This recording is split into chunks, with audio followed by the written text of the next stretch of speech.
Olá pessoal, beleza? Se você está gostando dos vídeos que nós estamos postando aqui no nosso canal, então já dá o seu like de joinha e também se inscreve no nosso canal para estar nos ajudando a crescer. Pessoal, povo amado do Criador, povo amado do Salvador, eu vejo o quanto Deus, o nosso Pai Eterno, está conosco nesta caminhada e nos revelando as suas verdades nesses dias. Isso é fato.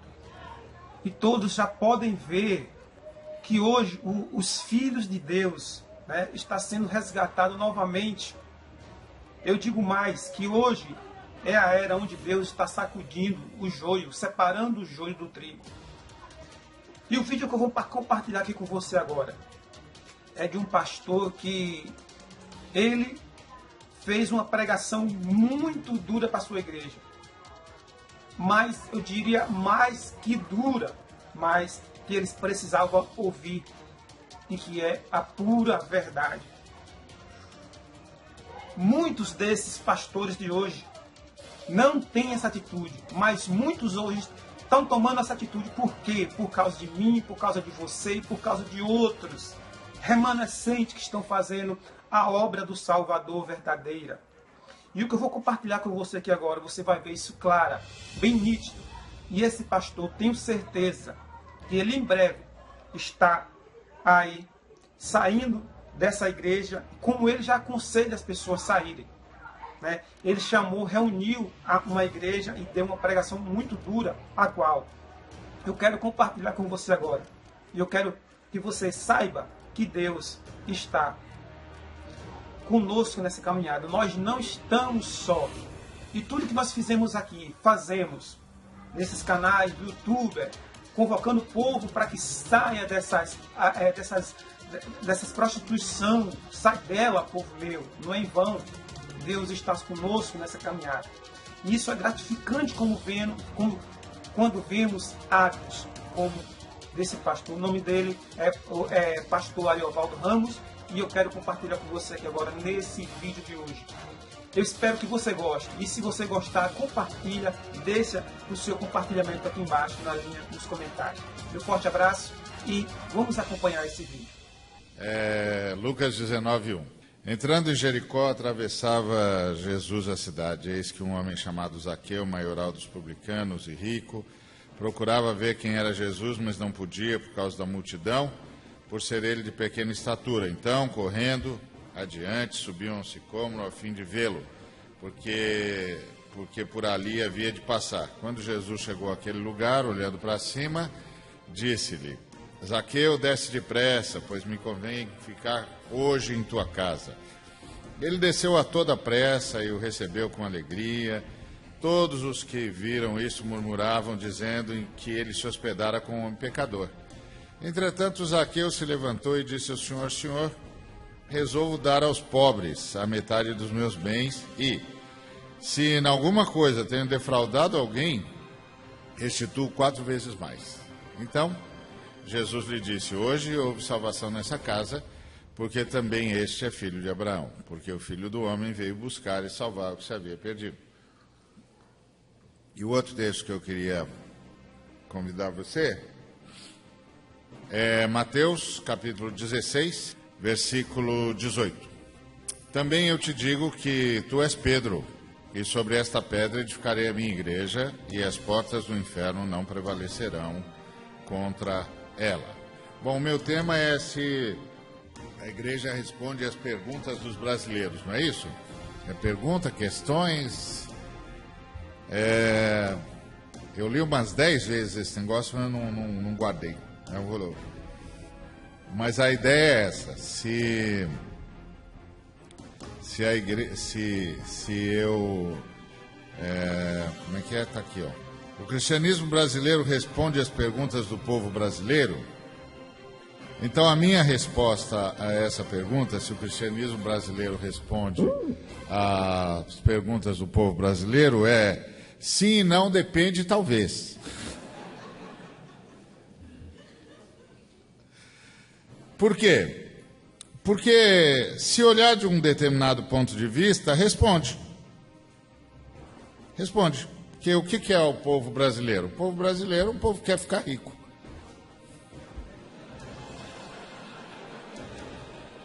Simples. Não é? O povo brasileiro quer ficar rico. Nós corremos atrás da riqueza, nós somos descendentes dos bandeirantes, dá licença? Nós queremos ficar rico. Nós somos desse tamanho porque a gente queria ficar rico. Tá certo? Os bandeirantes saíram do Sudeste para ficar rico. Não é isso? Saiu todo mundo do Sudeste, os bandeirantes, as bandeiras, os iboabas, as entradas, e fomos entrando no território dos espanhóis, espantando os espanhóis, matando os índios, porque a gente queria ficar rico. Achar ouro, pedras preciosas, esmeraldas, essa é a nossa história, nós queremos ficar rico. Nosso povo quer ficar rico. Nós vivemos, obrigado, mano. Nós vivemos assim, o tempo todo buscando riqueza. E por isso nós somos desse tamanho. Tem um lado positivo, né? Por que o Brasil é esse continente? Por causa dos bandeirantes, por causa dos emboabas, por causa das bandeiras e das entradas. O nosso povo ia e pronto. E os bandeirantes se prestavam a todo tipo de serviço. Por exemplo, se prestaram a destruir o Quilombo dos Palmares, se prestavam qualquer serviço. Vai ter dinheiro? Vai ter grana? É isso. É isso. Os bandeirantes nem falavam português. Até a chegada de Dom João aqui, os bandeirantes falavam tupi-guarani. Nossa língua, a língua da região São Paulo e Rio, mais São Paulo, obviamente, era Tupi-Guarani. O Dom João é que obrigou todo mundo a falar português. Nosso negócio era ganhar dinheiro. Não era preservar a língua portuguesa, honra portuguesa. Que honra portuguesa, o quê? Dinheiro, meu amigo. Prata, ouro, pedras preciosas, esmeralda. Onde é que tem grana? Onde é que tem diamante? Lá nas Minas Gerais, qual era o nosso negócio? Ficar rico. Nós tínhamos os caras que farejavam diamante. Até tinha uma espécie de acordo tácito entre a coroa portuguesa e os farejadores. Deixavam os farejadores chegarem, os farejadores pegavam o que podia, com a pouca técnica que tinha, depois, embora, a coroa chegava e pegava o resto. Não é? Quem leu já a história de Chica da Silva, por exemplo, sabe disso. A rainha de Diamantina, por quê? Porque diamante, nosso negócio era ficar rico. Depois, nossa religião é a religião do poder. Os ameríndios nos ensinaram a negociar com as entidades da floresta. Os africanos nos ensinaram a negociar com os orixás e com os exus. E os portugueses nos ensinaram a negociar com os santos. Nós somos bons nesse negócio. A gente ia lá, oferecia uma oferenda, negociava. Nossa religião é a religião do poder. Então, a gente precisava de ajuda dos orixás, a gente ia lá e fazia um obó. A gente precisava de ajuda das entidades da floresta, a gente ia lá e fazia um sacrifício. A gente precisava de ajuda dos santos da religiosidade popular, a gente ia lá e apostava uma esmola, uma oferenda, uma novena. Essa é a nossa religião. Religião do poder. Então, qual é a pergunta do povo brasileiro? A pergunta do povo brasileiro é: como é que eu faço para ficar rico? Isso é o povo brasileiro. Você fica chateado, você fala de corrupção. Presta atenção, um povo que cresce negociando com as entidades, cresce negociando com os orixás, cresce negociando com os santos cristãos, vai construir que tipo de sociedade?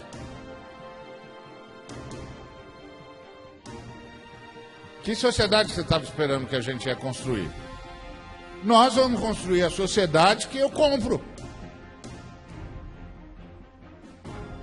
E que eu pego poder para vender. Qual é a graça de eu fazer todo um trabalho para chegar no poder e não poder vender nada e não ganhar nada?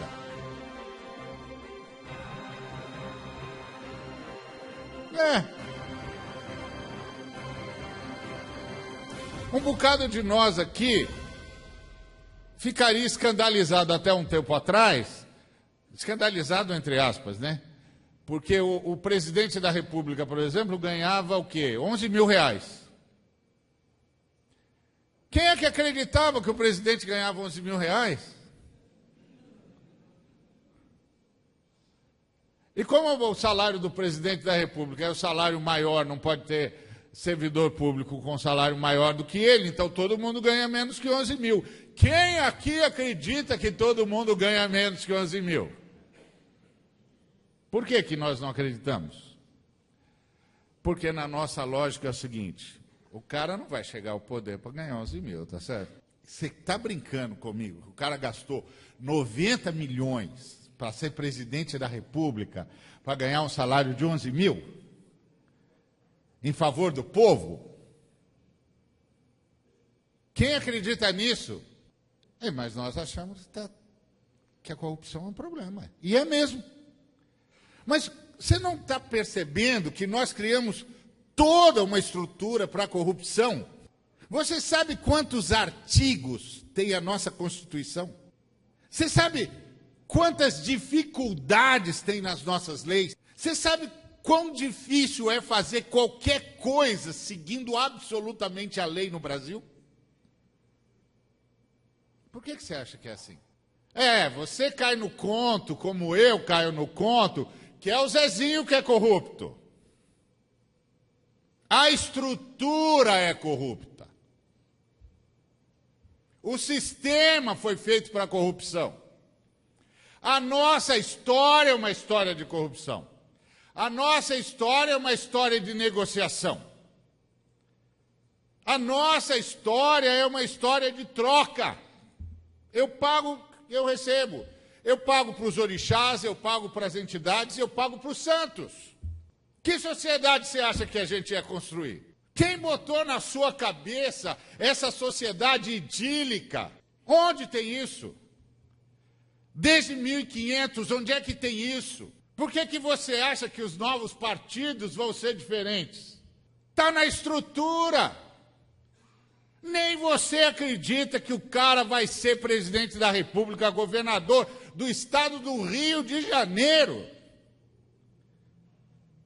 para ganhar 10 mil reais. Nem 20. E por que eu não acredito? Porque se eu fosse governador, também não acreditava que ia ganhar só 20. Peraí.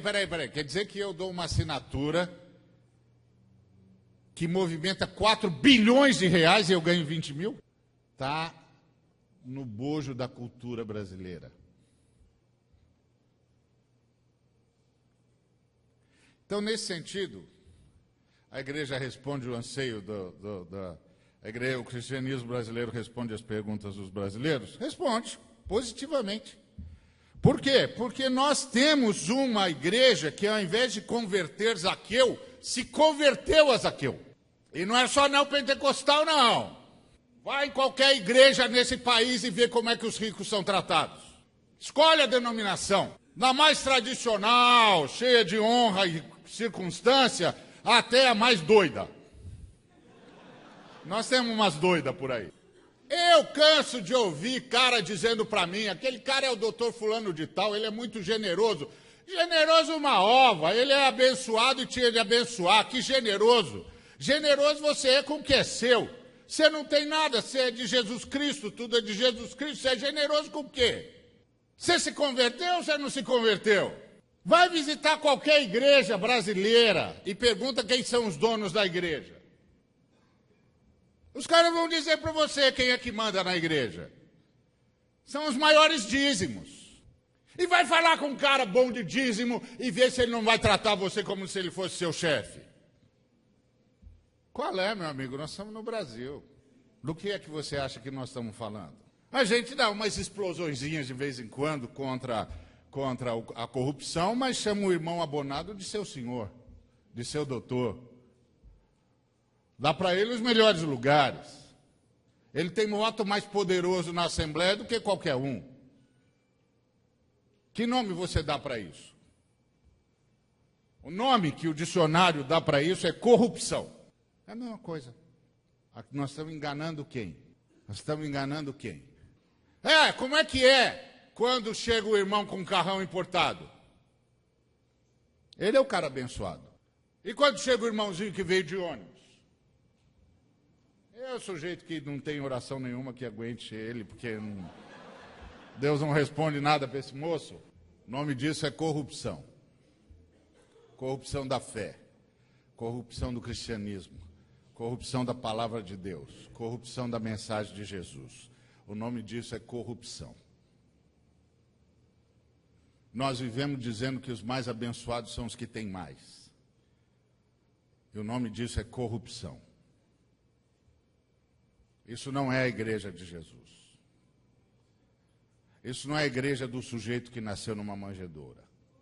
Isso é corrupção. Isso não é a igreja do sujeito que entrou sentado num burrinho, num jumentinho. Isso é corrupção. Nós todos estamos corrompidos. Nossa fé está corrompida.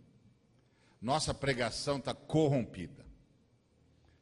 Nós cantamos a maioria das nossas músicas na primeira pessoa do singular, embora estejamos em dezenas, milhares de pessoas. O nome para isso é corrupção. É eu, para mim, o tempo todo. Faça uma relação. Se você acha que eu estou errado, faça uma relação. Nos próximos 3 meses, todo culto que você for, anote todas as músicas que você vai cantar em comunidade, na primeira pessoa do singular, desejando bênção para você, dizendo para mim, porque eu que faço, porque eu te louvo, porque eu te busco, porque eu. Corrupção. Corrupção da nossa fé. A nossa fé é uma fé comunitária. A oração da nossa fé é Pai Nosso. A oração da nossa fé é Pão Nosso. A oração da nossa fé é Perdão Nosso. A oração da nossa fé é Libertação Nossa. A oração da nossa fé é súplica por todos os santos. A visão da nossa fé é corpo. E nós cantamos tudo na primeira pessoa do singular. Nós fomos todos corrompidos. Então, nesse sentido, a igreja brasileira responde às perguntas dos brasileiros. Era isso que vocês queriam saber? Então, terminou, está respondida a pergunta. É só isso mesmo, não tem mais nada para falar. Deus tenha piedade de nós, espero que a gente participe do arrebatamento.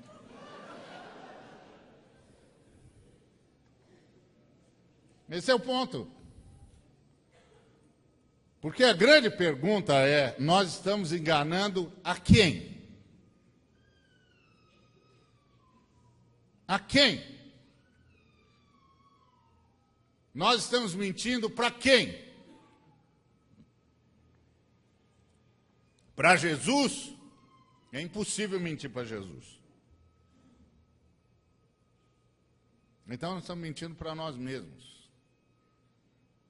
Nós vivemos falando aqui, todo mundo vive pedindo bênção material.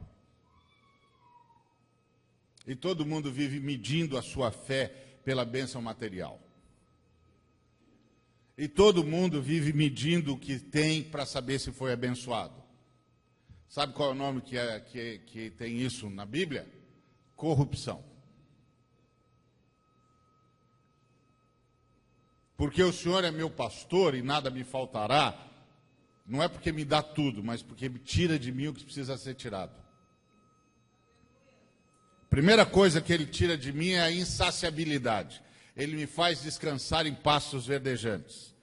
Uma ovelha não descansa em pasto verdejante de jeito nenhum, a menos que passe por uma transformação. Porque a ovelha é um bichinho voraz, come que é uma coisa de louco. Come até arrancar a raiz do pasto. Não é só come a grama. Come a grama até arrancar a raiz da grama. Por isso que o pastor é nômade. Porque tem de levar as ovelhas para outro rebanho, para outra pastagem. Porque aquela pastagem lá já era. Tem de replantar. Enquanto replanta aquela, ele vai atrás da outra. Porque o bichinho é voraz mesmo. Só come, come, come, come. Não descansa em pasto verdejante, a menos que tenha sofrido uma transformação e tenha vencido a insaciabilidade. Tenha aprendido que ser nas Escrituras não é ter. Ser nas Escrituras é estar. Estar em Cristo. Quem está em Cristo é nova criatura. Quem está em Cristo é nova criatura. Não é quem é abençoado por coisas que Cristo dá. É quem está em Cristo é nova criatura. Ser nas Escrituras é estar, não é ter. Até porque nenhum de nós existe.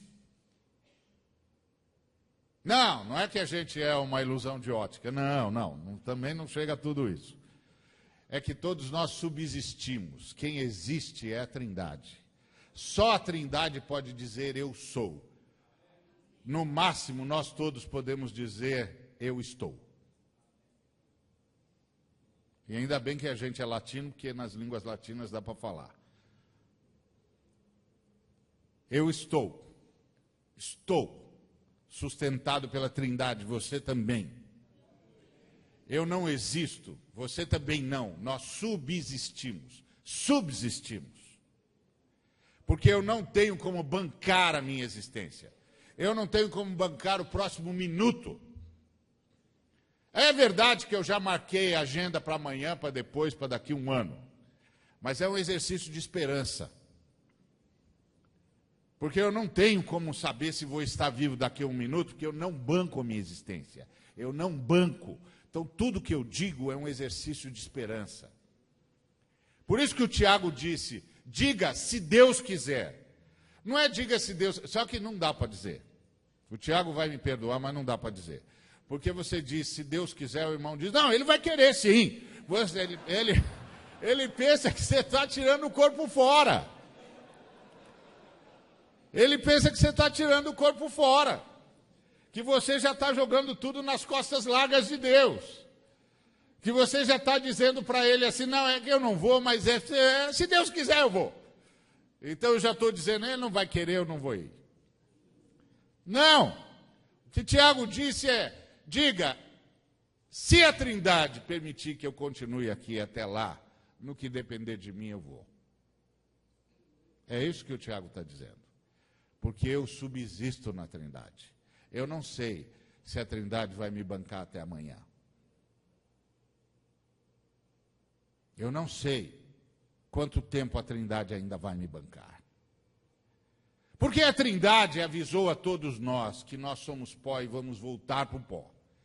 E não disse quanto tempo nós íamos ter. Então a gente não sabe quanto tempo tem. E como eu costumo dizer, quem não sabe quanto tempo tem muito pouco tempo, então vê se vive bem. Porque a qualquer hora a Trindade pode dizer, ok, não vamos mais bancar você, tá? Você está vindo.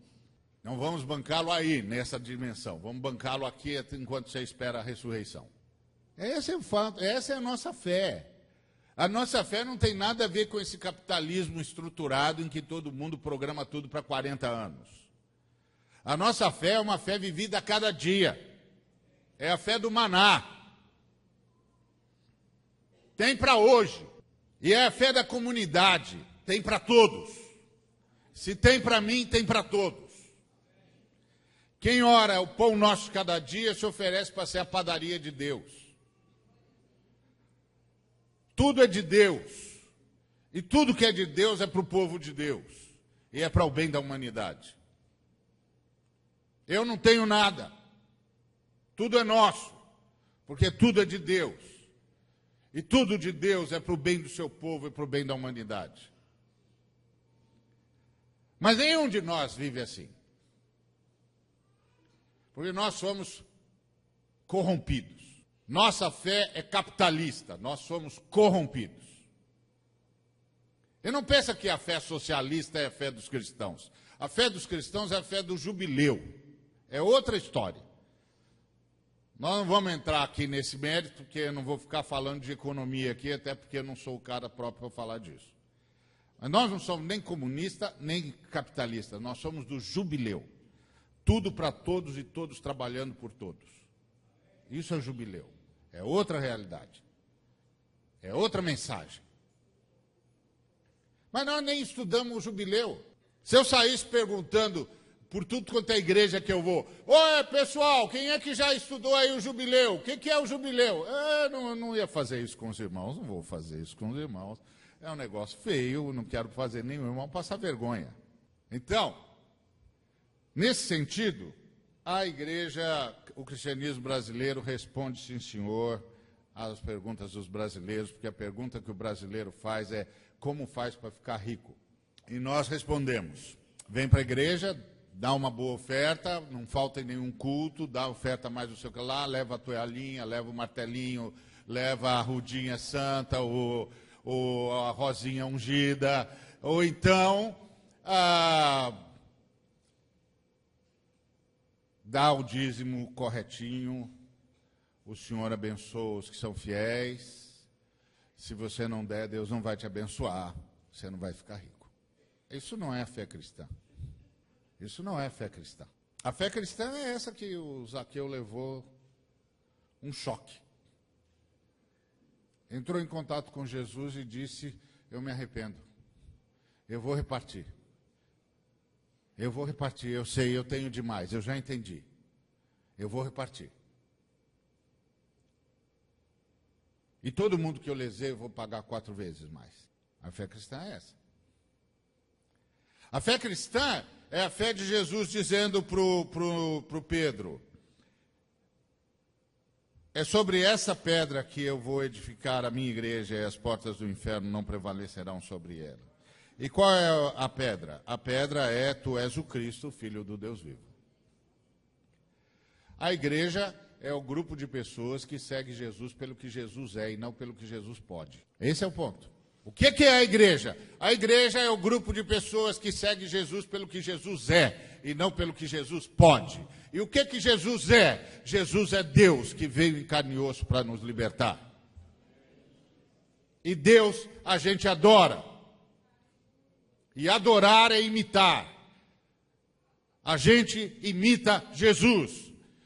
E o que Jesus mais fez foi se esvaziar. E o que Jesus mais fez foi repartir. O que Jesus mais fez foi abençoar. Aliás, disse o apóstolo Pedro lá em Atos 10:38, vocês ouviram falar o que aconteceu em Israel? De como Deus ungiu a Jesus de Nazaré com o Espírito Santo e com poder, e ele andou por todos os cantos fazendo o bem e curando a todos os oprimidos do diabo, porque Deus era com ele? O povo de Deus, o povo de Jesus, é o povo que segue Jesus pelo que ele é. E ele é Deus, que veio em carne e osso para nos libertar. Então é o povo que o adora, porque Deus a gente adora. Se fosse líder, a gente seguia. Se fosse general, a gente obedecia. É Deus, a gente adora. E adorar é imitar, é querer ser igual, é buscar ser igual, é se deixar transformar à imagem dele.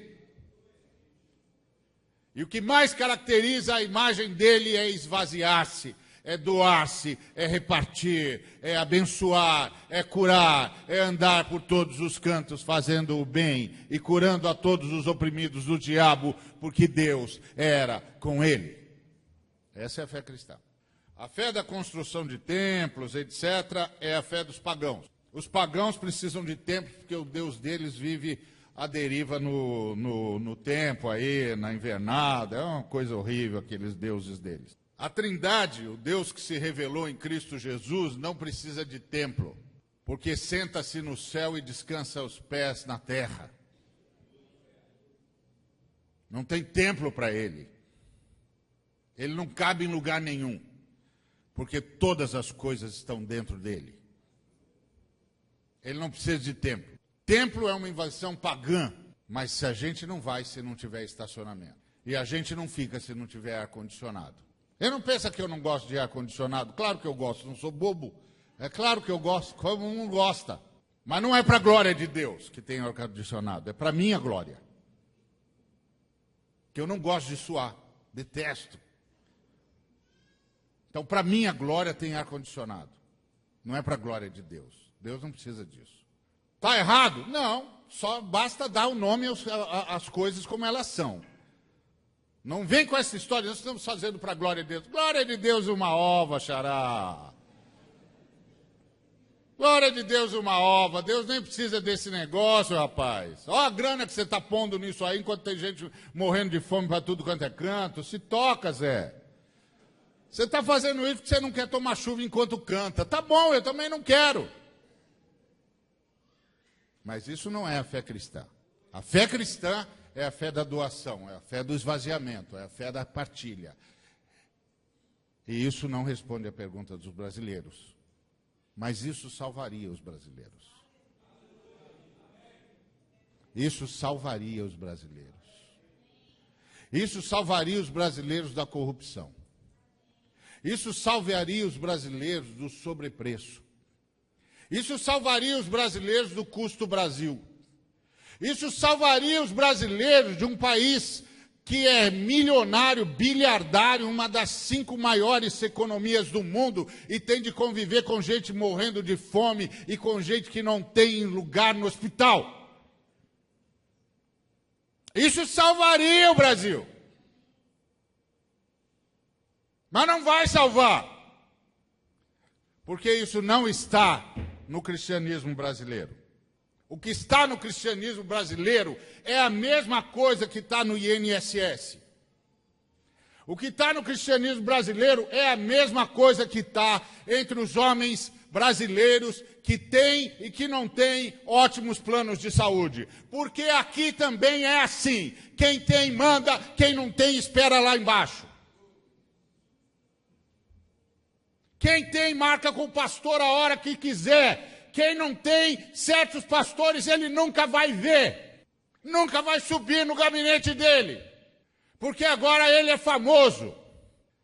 Agora você pode dizer assim, você está falando isso porque... Não, eu também sou famoso. Você pensa que eu não sou? Mais do que queria, mais do que deveria, mais do que poderia. E luto todo dia para ter um gabinete aberto para todo mundo, para nunca ninguém dizer, esse cara esqueceu quem ele era. E quem foi que tirou ele daquele inferno onde ele vivia. Mas aqui é a mesma coisa que no INSS. Quem tem vai para o Einstein, lá em São Paulo, ou vai para o melhor hospital do Rio, que eu não sei qual é. Não tem? Não, então vai para o Einstein mesmo. Quem não tem, vai para a fila do INSS, xará. Isso é o Brasil. O único jeito de salvar esse país é se houver uma mudança na igreja que está nesse país. É se aqui nesse país, pastor não andar saindo por aí comprando aviãozinho.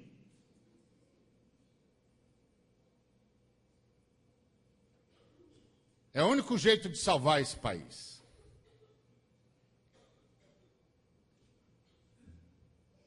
Agora, esse cristianismo brasileiro,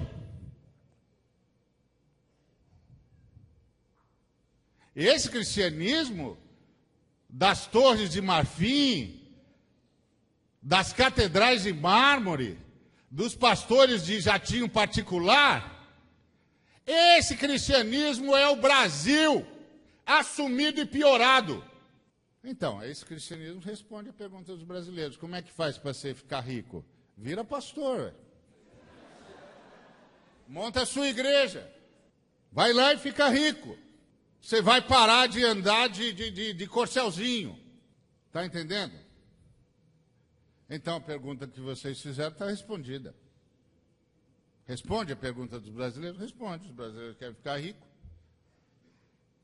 É por isso que tem um bocado de cara que diz todo dia, em todo lugar onde eu vou, nossa, pastor, isso é um absurdo, o senhor não acha? Não, eu não acho. Não, o senhor não acha? Por que o senhor não acha? Por que você não ajuda, você não paga, você também não quer? Não está todo mundo sustentando? Então não é um absurdo. Absurdo sou eu ficar brigando contra isso, em vez de começar a minha campanha para ter meu jatinho. Isso é que é absurdo. Entendeu? Porque todo mundo acha ótimo. É abençoado.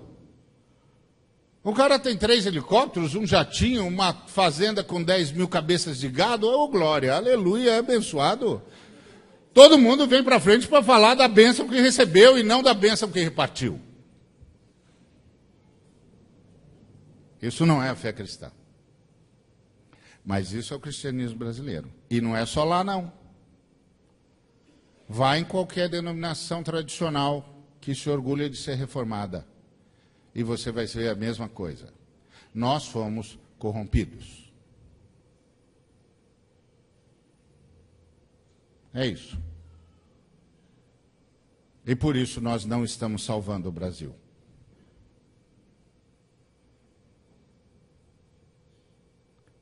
Nós não estamos levando o Brasil a adorar Jesus pelo que ele é, mas pelo que ele pode. E muitos de nós, aproveita a situação ruim do cara para falar para ele, vem para Jesus, nós vamos levar você na igreja, nós vamos orar por você, Deus vai mudar a sua sorte.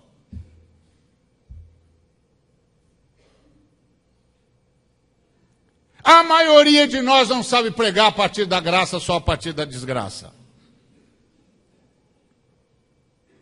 Se a gente encontra um desses sujeitos engomadinhos que parece que não precisa fazer mais nada com ele, a não ser que ele se converta, porque ele já está todo certinho, a gente não sabe como pregar o evangelho para ele. Porque para nós, o evangelho é uma coisa moral. O cara vai virar um melhor pai de família, o cara vai parar de fumar, vai parar de beber, vai parar de jogar. Vai ser um cara direitinho. Por isso que nas nossas igrejas não dá para entrar travesti.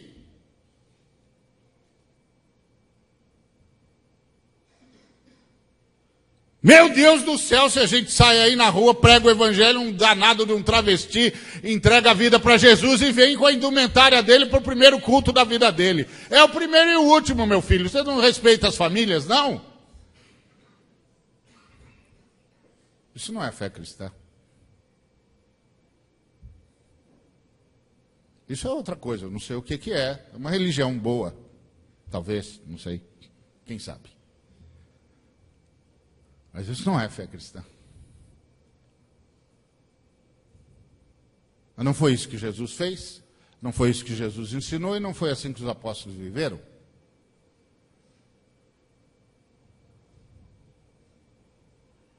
Então nós aprendemos isso de quem? Nós nos convertemos a Zaqueu.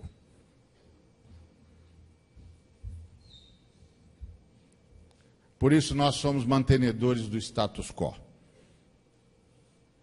Por isso aqui o governador pode matar quem ele quiser, entrar no São José dos Campos como governador de São Paulo, botar 1.600 famílias na rua, destruir todas as casas deles, pode sair atirando para todo lado, pode forjar ação na favela que todo mundo sabe que ele não fez, não importa, ninguém vai fazer nada. E ninguém vai fazer nada, porque tudo isso aqui está construído baseado na mentira. E todo mundo sabe que todo mundo está mentindo. Ninguém vai dizer uma palavra. E se você disser, o cara vai falar que você está desobedecendo às autoridades.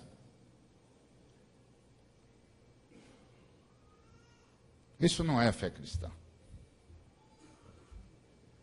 Isso é um bando de gente sustentando um sistema de opressão.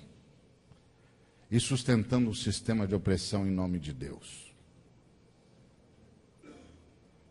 E chamando o povo que ama Deus para ser servo do diabo.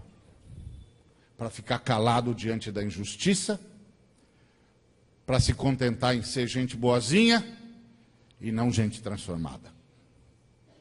A igreja brasileira é a igreja que o diabo gosta. Os pastores brasileiros são os pastores que o diabo gosta. Sonham em ficar ricos, sonham com títulos, não basta fazer teologia, vai fazer um montão de curso para parecer intelectual. Não estou dizendo que eu sou contra estudar, não, eu fiz filosofia. Mas essa é a verdade. Pastorado é tudo com problema de síndrome de sei lá o quê, autocomiseração, complexo de inferioridade. Vai fazer um montão de curso de mestre e de doutor para ser chamado de doutor e para parecer intelectual. Porque não acredita mais no que prega. Não acredita mais que o que nós temos é o que há de mais precioso jamais produzido em toda a história da humanidade. Esse é o ponto. E essa lógica dos títulos é a lógica da coroa, é a lógica dos povos colonizados. Dos povos subalternos, dos povos que se deixam escravizar. Os pastores brasileiros escravizam suas ovelhas, ao invés de ensinar-as a pensarem com liberdade a partir das Escrituras, porque para a liberdade que Cristo nos libertou, ameaçam as ovelhas todos os dias. Se elas não fizerem assim, não pensarem assim, não andarem assim, não vestirem assado, isso é coisa do diabo. Isso não é a igreja cristã. Mas essa igreja responde às perguntas dos brasileiros, porque os brasileiros estão acostumados ao servilismo. Esse país é o país dos coronéis. Nós temos homens aqui que mandam em 2 estados, sozinhos, que fazem o que querem, que levam para a cama a mulher que quiser, que roubam o que quiserem, que decidem quem vai ser o governador. E os pastores vão lá e estendem a destra da comunhão. Lacaios, bando de covarde. Isso não é a igreja de Cristo, mas responde aos anseios brasileiros. Porque o brasileiro está acostumado a isso. E os pastores brasileiros também querem ser coronéis. Por isso, nós estamos cheios de ministério. Cheio de nome atrás do ministério. Ministério fulano de tal, ministério cicrano de tal, ministério não sei o que lá, a igreja do fulano, opa, blá, blá, blá, blá. Coronéis. Os coronéis de Deus. Sabe por quê? Porque isso é o que há de mais brasileiro.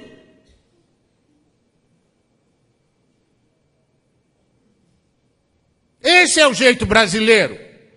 Nós somos a nação dos coronéis. Os nossos políticos são coronéis. Por isso eles fazem o que querem. Porque isso aqui é um povo de coronel.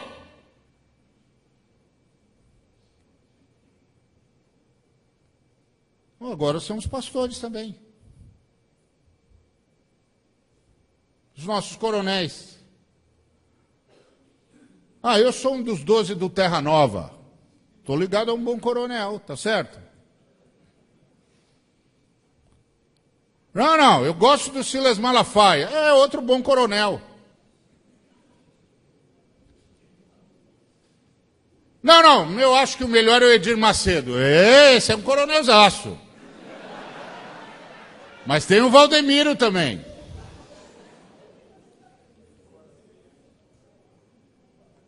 Todos nós somos coronéis. E mandamos nas ovelhas e perpetramos a escravidão. E dizemos, Se você não der R$900, você não vai escapar da crise financeira. E nós dizemos, está certo. E sabe por que nós dizemos está certo? Porque nós somos escravos. Nós somos subservientes. Nós somos filhos dos coronéis. O único problema é que as nossas mães eram as empregadas domésticas. Vocês querem mesmo tratar desse negócio de conversar com o Brasil, ou vocês preferem que eu pare aqui e faça uma pregação devocional? Eu faço também. E eu gosto, porque eu sou um cara devocional, eu acredito na Bíblia. Para mim, a Bíblia é a palavra de Deus. É infalível, é inerrante, é regra de fé e de prática.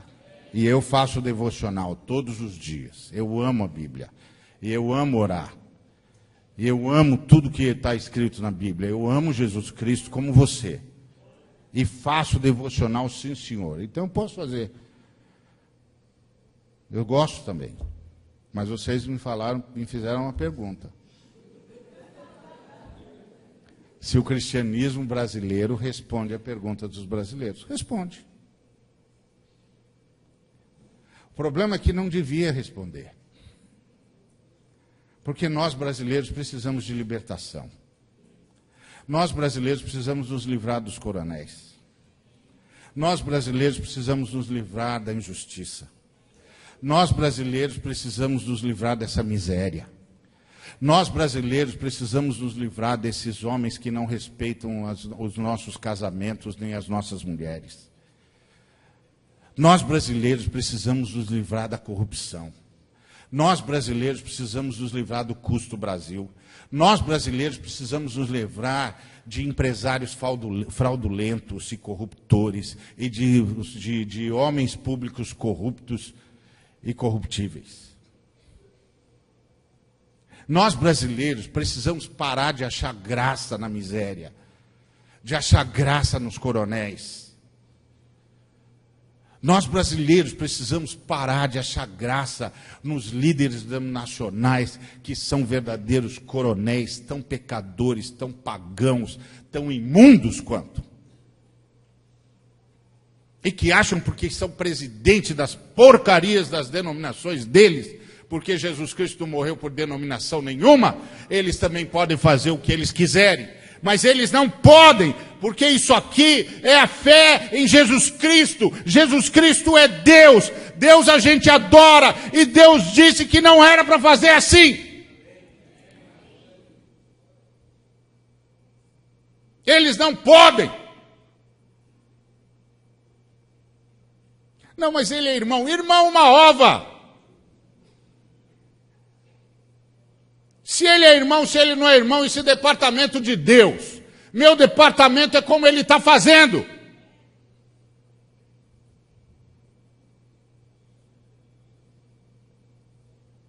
Eu tenho de dizer para ele com todas as letras, escuta aqui, ó, você não tem o direito de fazer isso. Isso aqui não é a sua casa. Não custou o seu sangue. Você não subiu à cruz e você não ressuscitou. Eu não sei quem você é, mas eu sei a quem você deveria servir e você não está servindo. Mas se eu falar isso, você vai dizer que eu sou contra a unidade da igreja. E em nome da unidade da igreja, você vai me dizer para me calar diante dos coronéis. E sabe o que eu vou fazer? Eu vou me calar, porque eu não quero perder sua amizade. Eu não quero que você pare de estender a dessa de comunhão para mim. Nós somos irmãos. Eu amo estar com você. Por que eu vou ficar ferindo você por causa desse coronel? Eu fico quieto. E digo, Deus mesmo vai tratar disso. Entendeu? Agora, o cristianismo brasileiro, como nós o conhecemos hoje, responde as perguntas? Claro, está tudo respondido. Não vê que tudo quanto é brasileiro está vindo para ser crente? Não vem para Jesus Cristo diretamente, porque não vem seguir Jesus Cristo pelo que ele é, mas pelo que ele pode. E isso não é seguir um Deus, é seguir um profeta poderoso.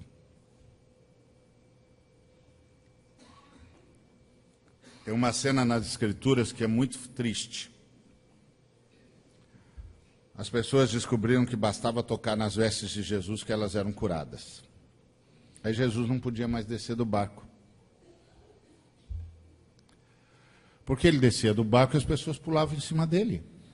Você pode imaginar a cena? E aí Jesus disse para os discípulos: mantenha o barco afastado, que eu preciso falar com eles. E eles não me ouvem mais. Eles só querem o que eu posso dar. E você sabe de uma coisa? Nós dizemos isso todo dia. Vem aqui hoje à noite, irmão, para receber a sua bênção. Está precisando de alguma coisa, irmão? Vem hoje no culto. O Senhor vai agir. Sua bênção vai chegar.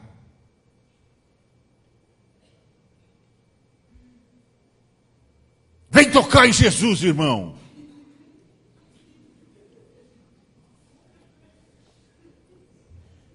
Mas o texto diz que Jesus fugiu dos que o tocavam. Dos que iam apenas para tocá-lo. O Senhor é meu pastor porque acaba com a minha insaciabilidade. E aí eu posso descansar em pasto verdejante, porque eu sei que ser é estar, não é ter. O Senhor é meu pastor porque acaba com a minha ansiedade.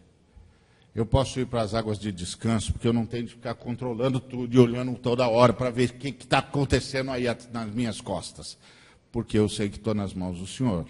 Embora beber água é o momento de maior fragilidade para qualquer animal. Mas o Senhor está cuidando de mim, então não preciso ficar ansioso. Ele apazigua o meu coração. O Senhor é meu pastor porque Ele me dá senso de valor. Ele me guia pelas veredas da justiça por amor do seu nome. Ele me dá senso de valor, eu ganho identidade. Eu me torno incorruptível. Agora eu sei quem eu sou, sei por que eu estou aqui e sei para que eu vivo. Então Ele é meu pastor porque Ele me muda. O Senhor é meu pastor porque Ele me faz enfrentar os meus medos. E ainda que eu ande pelo vale da sombra da morte, eu não temerei mal nenhum, porque Ele está comigo. Ele diz: vem comigo, rapaz, enfrenta os seus medos, eu vou levar você para pastos mais verdes. Você tem de passar por isso, você tem de vencer isso. Eu vou mudar você. Você vai parar de ter esse medo selvagem. Vou levar você para a fé. O Senhor é meu pastor porque Ele me faz relativizar as circunstâncias. Os inimigos me cercam e Ele prepara uma mesa na presença dos meus inimigos e faz o meu cálice transbordar. E me diz: não são os seus inimigos, não são as circunstâncias que dizem para você o que é a vida, não, meu filho. Quem diz para você o que é a vida sou eu. Senta e come, querido. Entre mim, entre você e os seus inimigos estou eu, e eu sou uma barreira intransponível. Descansa, rapaz. E o Senhor é meu pastor porque Ele me dá uma comunidade. Bondade e misericórdia certamente me seguirão todos os dias da minha vida e habitarei para sempre na casa do Senhor. E a casa do Senhor somos nós. Nós vamos ser bondosos e misericordiosos uns para com os outros. Vamos construir uma sociedade solidária. Uma sociedade onde todos trabalham por todos, onde todos se responsabilizam por todos, onde todos amam a todos, onde todos carregam as cargas uns dos outros. Essa é a casa de Deus. Esse é um lugar de bondade e misericórdia. Isso me seguirá todos os dias na minha vida. O Senhor é meu pastor porque me põe numa comunidade, eu não estou mais sozinho. Isso é a fé cristã. Não responde a pergunta de um país de individualismos. Não responde a pergunta de um país de coronéis. Mas salva esse país. Porque o problema desse país é o individualismo. Veja isso no trânsito. Pergunte se é você mesmo, quantas vezes você dá passagem. Ou se você não sente que está toda hora disputando o espaço com o cara que está no outro carro.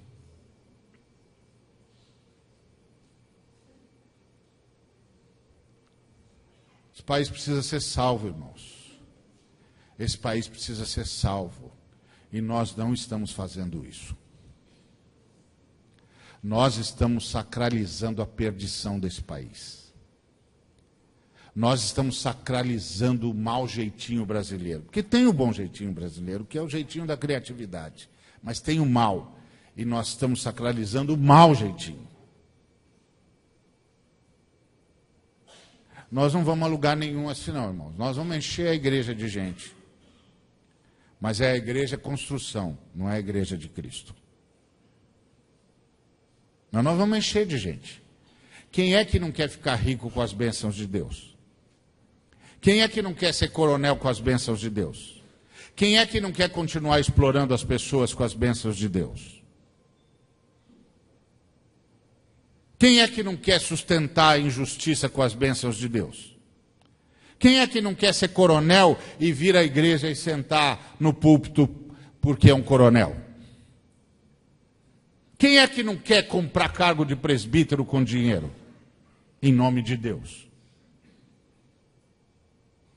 Quem é que não quer ser o cara que o pastor tem medo de desagradar porque o dízimo dele é alto? Em nome de Deus. Todo mundo quer, ué. Eu também quero. O único cara que não quer é Jesus. Mas Jesus, ora, Jesus. Contanto que ele deixa a gente tocar nas vestes dele, né? O resto não importa. Essa igreja está afogentando Jesus para dentro do barco, para o meio do mar, para a gente não conseguir chegar onde ele está.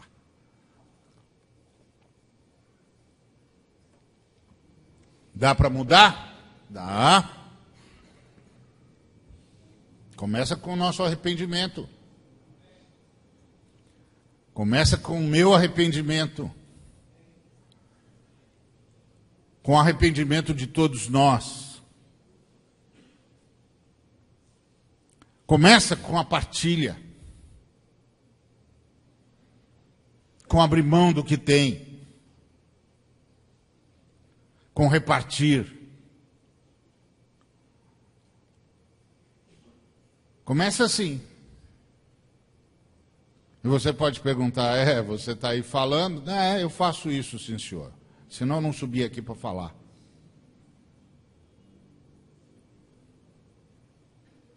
Porque uma coisa eu ainda tenho, medo de Deus.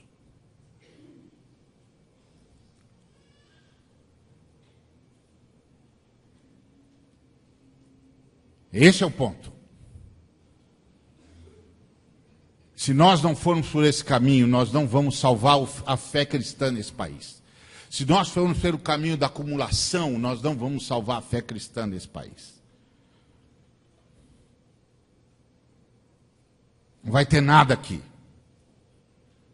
Vai ter esse bando de pavão aí, com um terno de 5.000 reais, desfilando na frente da presidente da República.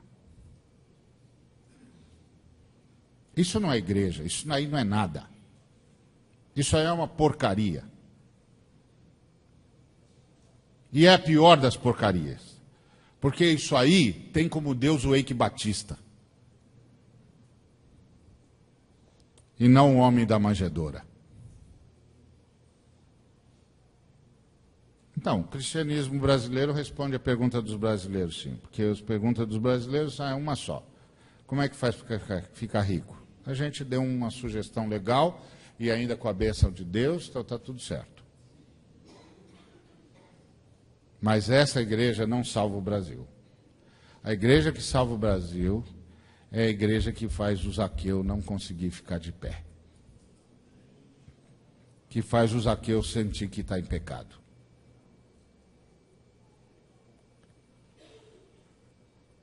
Que faz o Pôncio Pilatos tremer diante de um camarada ensanguentado.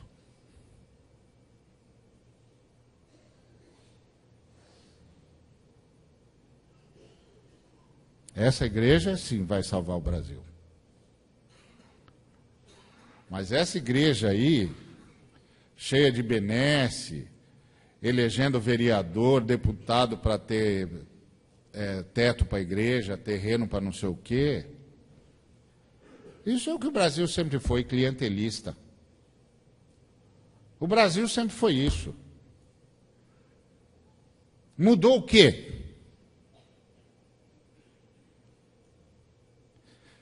Então, que igreja que nós queremos? Aqui responde o povo brasileiro, ou que diz ao povo brasileiro o que é que o povo brasileiro deveria perguntar?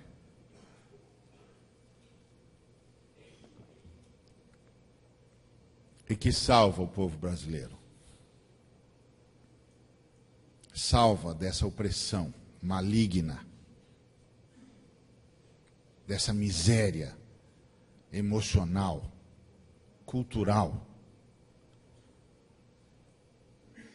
que sacraliza a riqueza e despreza os pobres.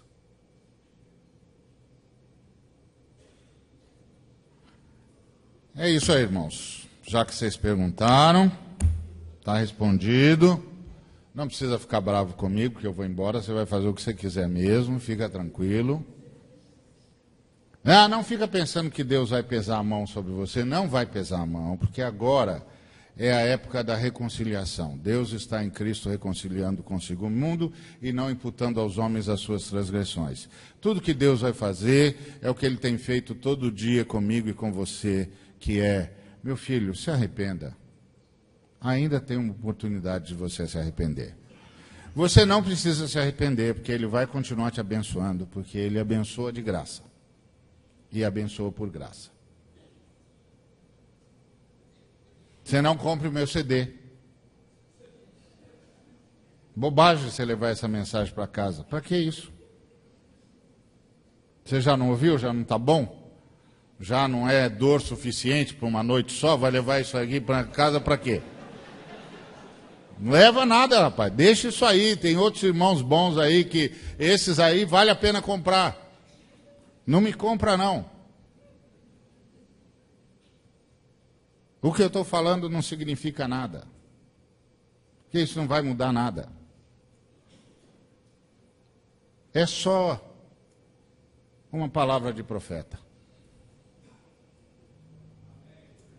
Palavra de profeta ninguém leva a sério. É só palavra de profeta. Negócio de profeta é ser jogado na cisterna. Deixa isso para lá. Não esquenta com isso, não. Sua igreja não está bem, não está tudo bem lá? Os irmãozinhos da TV não estão ficando cada vez mais ricos e você não se sente cada vez mais abençoado por aquelas orações de crocodilo? Então, por que você vai mexer nisso? Mexe nisso não, rapaz. Ninguém leva a sério o profeta. Todos os profetas foram assassinados. Ninguém leva a sério o profeta. Desde os tempos de Israel, desde Zacarias que morreu no templo. Ninguém leva a sério esse negócio. Você não precisa levar também, não. Eu só quero ter a certeza de que você ouviu. Você ouviu. Você pode não concordar comigo.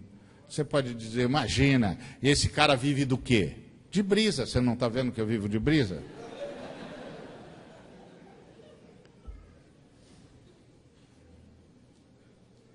Esquece. Profeta a gente esquece. Mas eu só quero ter certeza que você ouviu.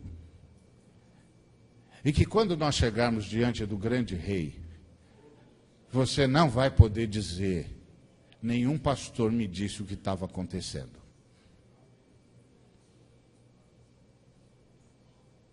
É só isso que eu quero ter certeza. Só. Porque é isso que está acontecendo no Brasil. E todo dia eles tentam nos corromper. Com convites, com ofertas, para ver se a gente simplesmente entra no grupo.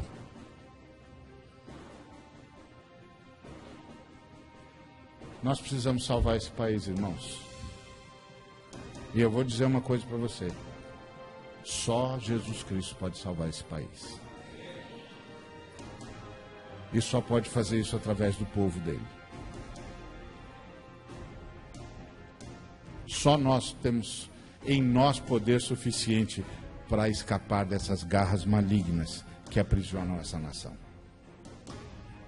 E para trazer os outros conosco e mudar a forma de ser nessa nação e a forma de governar essa nação. Que Deus nos abençoe.